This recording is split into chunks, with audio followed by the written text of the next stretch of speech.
Basically normal جو pregnancy کی جگہ ہے جو نیچر نے ڈیسائیڈ کی ہوئی ہے وہ یوٹرس ہے. تو یوٹرس کے باہر، یوٹرس کے علاوہ جہاں کہیں بھی پریگنینسی ہوگی اس کو ہم ایک ٹاپک پریگنینسی کہیں گے. موسٹ کامنلی یہ ٹیوبس میں ہو جاتی ہے، جس کی وجہ سے ابھی پھر اس کی اپنی کمپلیکیشنز ہوتی ہیں، ٹیوب پھٹ جاتی ہے اور جو فیمیل پریگننٹ لیڈی ہے اس کے پیٹ میں بلڈ اکٹھا ہو جاتا ہے اور اس کو کمزوری ہو جاتی ہے، چکر بھی آ سکتے ہیں، بے ہوش ہو کے گر بھی سکتی ہے. خون کی کمی کی وجہ سے ساری کمپلیکیشن، بلڈ پریشر لو ہو جاتا ہے.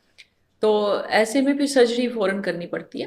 اور سم ٹائمز اگر ٹیوب ٹوٹل اس طرح سے پھٹ گئی ہے کہ اس میں اب ریپیئر نہیں ہو سکتی، پھر ٹیوب ریموو کرنی پڑتی ہے.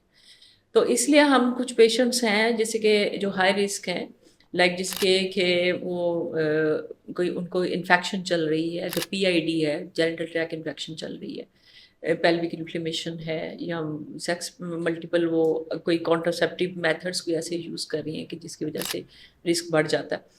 تو پھر ان کو پھر ہم کہتے ہیں آپ الٹرا ساؤنڈ جلدی کروائیں. 5 to 6 ویکس میں اب پریگنینسی لوکلائزیشن پتہ چل جاتی ہے کہ پریگنینسی بن کہاں رہی ہے.